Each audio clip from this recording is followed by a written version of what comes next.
Season 7, Episode 22, Once Upon a Zeppelin. Oh, nice pick. Yes. So, clever girl. So we open on Twilight filling out forms. Apparently, her duties as princess are now friendship logs, boosting community morale, and answering fan letters. And there are a lot of letters, or just a lot of forms on her desk. Her parents want a Zeppelin cruise for the whole family. She wants to go, but has a lot of work piled up. Spike encourages her to go, and he'll do the work for a few days. She wants him to go too as part of the family, which I'm glad that they touched on that. But he isn't having any of it. You go take a vacay. I wonder if they're going to do like a two-parter, and the next episode's going to be what Spike did when she was gone. I don't think so, but I don't know. It doesn't feel like that kind of story. Like he's not. It didn't leave you with that much of a lead into it. Like with the pets one, it was all, they left you with, oh, this is gonna definitely have something else on it. And like the one with Orchard Blossom, they had a lead into it. I'm sorry, I'm gonna have to miss the Sisterhood of Social. And this, it's just he's filling out forms. It's not like, oh, can you take care of these responsibilities? It's just fan mail, bro.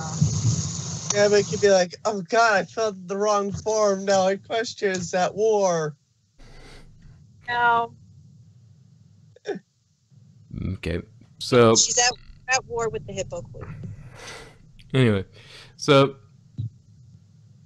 they get to the Zeppelin. Turns out Shiny suffers from air sickness, though he denies it repeatedly. And which is also kind of funny because his wife and his sister are both alicorns. Yes. And his daughter. Yes. So every one of his, like, his wife, his daughter, his sister, all can fly. And he gets airsick. That's the real reason he's not an alicorn. His wings won't come out because he's going to get sick just getting them. Shiny armor, the airsick alicorn. That sounds like magical. Look, how majestic. Oh, God. Oh, Celestia. Shiny, are you flying? Oh.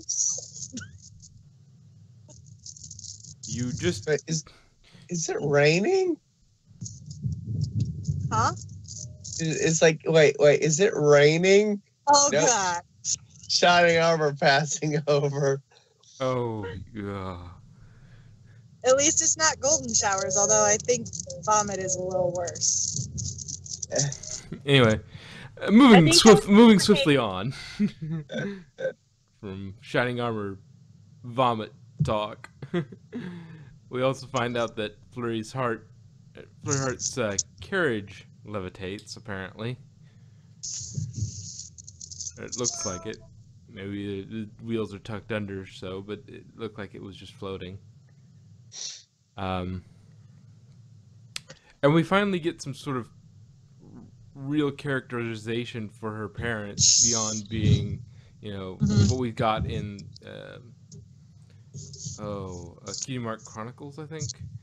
We got a little bit of them there, and just a split second in Magical Mystery Cure when she's coronated, but really don't see much in the way of we've known what they've looked like for a very long time, just not who they are. We don't get any information beyond their cutie marks. Yeah, kind of who they are and that sort of thing. And they get her parents. I don't think they even talk during her coronation. So I'm pretty sure this is like the first time we've actually heard them say more than a word. yeah. Anyway, turns out Twilight got her more adventuresome side from her mother. She went bungee jumping over Luna Bay, and in this one, she went in a barrel over Niagara Falls. And her more straight-laced personality from her father, who is a bingo lover, who loves how organized it is with the numbers, the letters, and that sort of thing. So, yeah.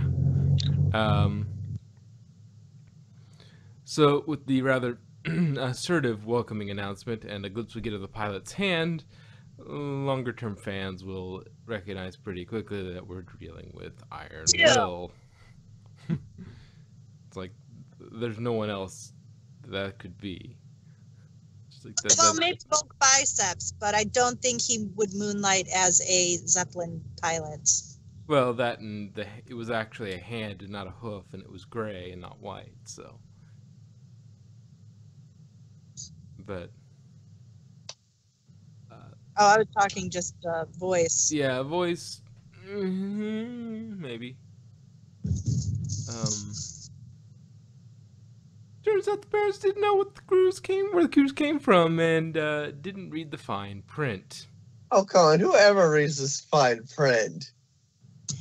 This is why the biggest lie there is I have read the terms of agreement. In terms of I think that's a tie with, why, yes, of course I'm 18 and older. But anyway. Or I don't know. The one that beats it is I'm fine. He's 30.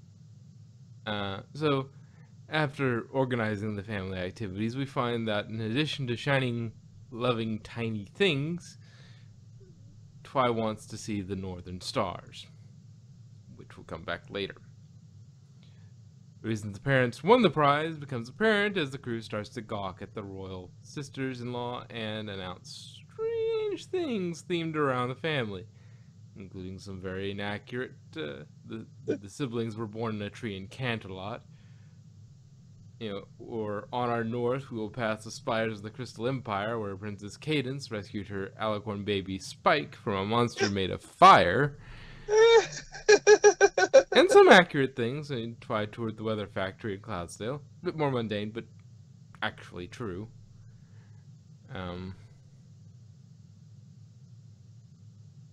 She did that, I think, when Rainbow Dash went up for that Young Flyers competition. Okay. So at this point, Twilight confronts Iron Will. Turns out the assertiveness seminar market dried up, and he now does package vacations. The fine print that her parents didn't read actually explained the situation. So Twilight decides to sacrifice for her family by agreeing to take on all the princess activities in exchange for letting the rest of her family off the hook so the cruise can go on. Considering Cadence's hooves are full, dealing with Flurry and stopping it would break the hearts of her fans. And Shining Armor's hooves are filled with, not puking. So Iron Will raffles off a prize of being an honorary member of the Sparkle Clan for a day to Star Tracker. Though that may not be that little misspeak may not actually be a mistake. Going for somebody who's kind of nerdy and that sort of thing, and socially awkward.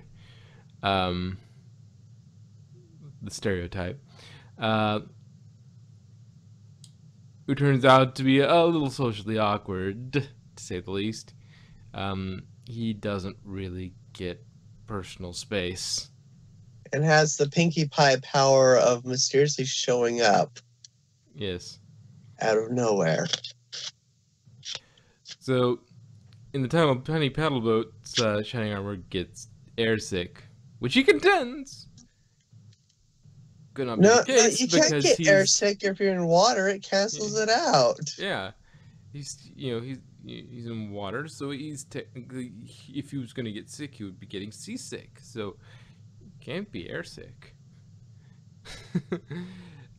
Mama Sparkle races and subsequently smokes him because Twy is busy officiating per Iron Will's request.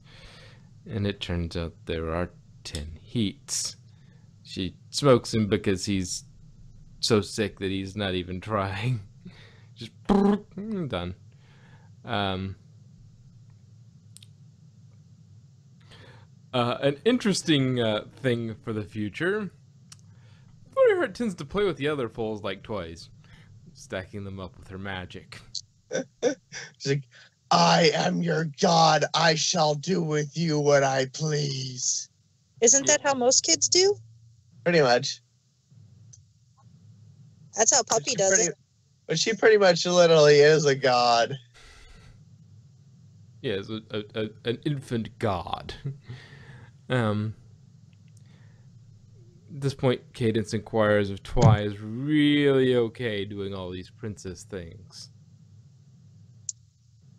This episode sounded exactly like my vacation that I just took. They were constantly like, "Are you sure you're okay with this?" And of course, the obligatory is like, "Yeah, I'm fine." When really you're just like, whatever. I do like to point out that I found it kind of funny when all the parents like, "Here, go play with a pony princess and make friends." Yes, make a royal friend. I love that. So, we get the various forms of hangers-on and fans. We get a little exchange with Cadence. Cadence, Twilight, are you sure you don't mind doing all these princess activities? Twy, mind? What? Absolutely not. I mean, you guys are having fun, right? Besides, I have to make sure these cruise ponies are happy if I want to be a good princess. Cadence replies, "You're already a good princess, Twilight." Which she responds with, "Honestly, as long as I get to see the Northern Stars tonight with every pony, I'll be happy. But right now, I gotta go take some pictures. See you later." So, if you needed some foreshadowing that this isn't going to go well, we've hit you over the head with a hammer again. If you didn't catch it the first time, here's some more foreshadowing for you. The only thing I want to do is this, so let's end up not doing it. Yeah, I knew that was going to happen. Like, yeah, she's not going to see them. Oh, yeah. Yeah, like you said, the playtime parents try to push their kids towards being friends with Flurry, a bit aggressively, to which Cadence pulls her out to put her down for her nap.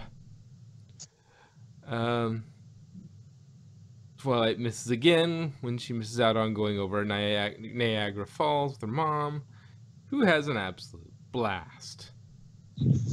Her mom also wonders if Twilight is really enjoying her time too, and maybe she should take some time for herself to enjoy. So they've gotten to the last activity of the day. Last thing she has to do for Iron Will to keep her family settled in. Last activity of the day is an autograph signing. It lasts so long that Twilight misses all but one of the Northern Stars. I mean, she does catch the last one, but doesn't get to see all of it. Surprising. She's crushed. She blows up and yells at Star Tracker. She's focused so much on making others happy that she is miserable. So she has a chat with Cadence about setting boundaries, and after apologizing to Star Tracker, suggests doing something off the schedule. To which they're like, is this a pod pony? So they go get ice cream, and Star Trekker is grateful for the inclusion he's been afforded. Iron Will tries to capitalize on the moment by announcing what the Sparkle Clan are up to. Star Trekker stands up to Iron Will before his assertiveness fails him. But it's a valiant attempt. Twilight basically grabs the microphone from Iron Will. It's like, first I want to thank all of you for coming. It means a lot that you spend your hard-earned bits just to be with us. But I honestly came on this cruise to take some time off from being a princess. I'm just a pony too, after all. And even though I want every pony here to be happy, I'd really like to spend the rest of the cruise relaxing with my family. To which people go, the ponies start, wait a second. You didn't know that this was going on? What are you pulling, Iron Will? And at that point, Iron Will parachutes off the Zeppelin. It's like I learned my lesson from last time. No refunds! That's exactly my... he learned his lesson from putting your hoof down and doesn't offer refunds. With a parachute that's him surrounded by bits. So... stylish? Gaudy? I'll let you decide. Like Shammer says, he may be manipulative, but at least he knows how to plan. Yeah. So the Sparkle Clan makes up for the fact Twilight didn't get to see all the Northern Stars by reenacting them with Shiny, Flurry, and Velvet dressed as stars, which And one of them was green. Yes, which Twilight points out is like,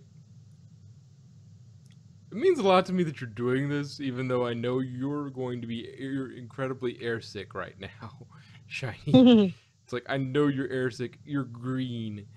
You're positively about to puke. But I appreciate the thought. Effort. Yes. Do you ever think Cadence tortures Shiny Armor by taking her magic and making him float in the air? Well, she's not that cruel. Yeah, she's not that cruel. But, well, I mean, perhaps she does something with her magic after hours. Who knows? Let's see. Oh, we all know what that is. But that's beyond the scope of this particular review.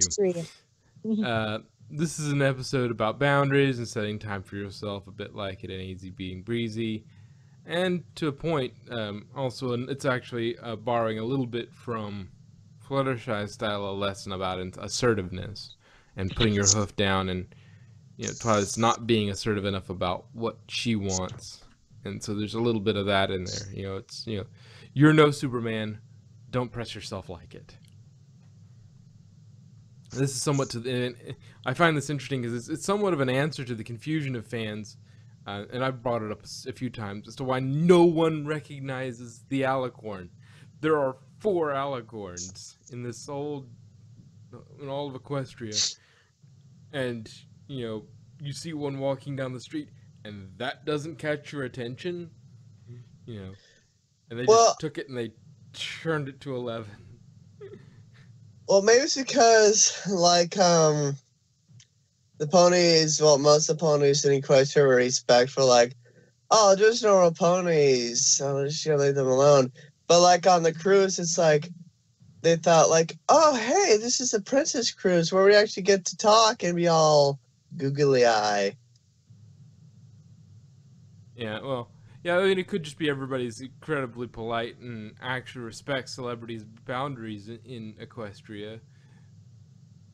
But, it seems, even when you're directly, when she directly confronts to talk to somebody, it's like, oh, that doesn't go, oh, whoa, okay, yes. So, like, one of the 4 basically gods of this world are here. Pony gods. So pony god. You shall Discord's obey there me. too, but of the pony ones. Well, I've been to enough conventions and stuff, and most people, they will fangirl or fanboy out of the celebrities, but not so much to their face. They don't actually go, oh my god, I'm your biggest fan! Because, most people are more respectful to people they idolize. Like, they're like, okay. And plus, a lot of these people that she confronts, she's dealt with plenty of times. Well, I'm just like we're talking about like, say like the taxi driver in which one was that? Made in Manhattan. Yeah, I think that one was the one. The one where you meet Miss Palmel. She was the taxi driver. Who are you? And he's like, whatever, lady. And like, yeah, and just I'm not expecting everybody to go, but like, Yeah, it would catch your attention. I would think at the very least, and even if they're not, they would, you'd see some of them. Who's that? And it's like, oh, that's the prince. One of the princesses is here. Like, yeah, but he's a taxi driver, though. Taxi drivers don't give a shit about who anybody is. True that. Maybe the princesses just, they make so many trips outside of Canterlot that at this point that like it's desensitized ponies to them showing up out of nowhere. It's like, oh, one of the alicorns showed up again. Okay. Yeah. It'd be funny if there's like a small little 30-second scene or Iron Will's on another cruise ship and it says, "Welcome to the main 6 cruise, Twilight not included." And Rainbow Dash is like, wait, what? Rainbow Dash would still probably enjoy it to a certain extent. She'd be like, "Oh yeah, I'm a celebrity, baby." Oh yeah, she would enjoy it. She would be like the only one who would love it. Then we had Fame and Misfortune. She'd be like, "All right, but where's my cut?" But in Fame and Misfortune, she eventually got tired of it. But I would imagine if it was confined to a couple days, and it was just her getting nothing but ego boosted for a couple days, I think she'd be just fine. Applejack would be like, no. Fluttershy would be like, Fluttershy would be hiding in her cabin the entire time. Like, who are these people? Why? Just leave me alone. I just wanted a relaxing cruise with my friends, and you're just being jerks. I got personal space.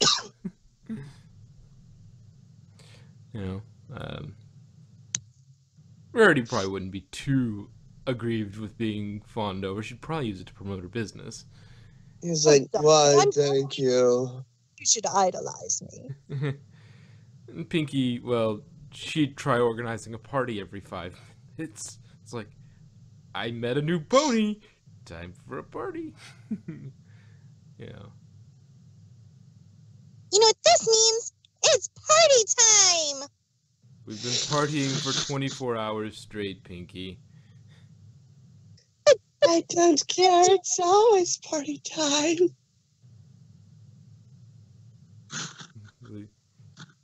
I guess you just don't have the stamina, huh? just can't keep up with Pinky and her parties. You just at the end of it, she see her like just ecstatically happy, but just absolutely exhausted, just completely spent. It's just like, and she's just, and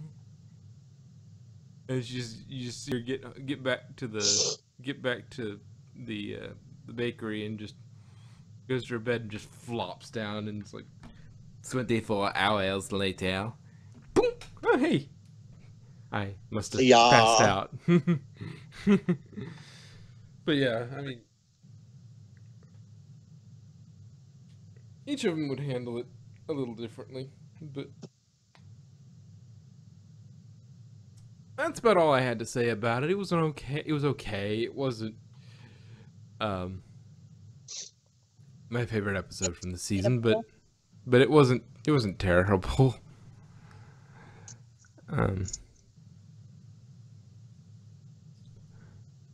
I don't know. I don't know what my worst of the season is, but I don't know if this isn't near the top of good episodes. Well, any episode that barely has Spike in it is good. I mean, Spike is hit and miss. Sometimes he's amazing. They get him right, and he does some good work. You get something like Dragon Quest, which uses Spike really effectively. You understand Spike and uses him really effectively.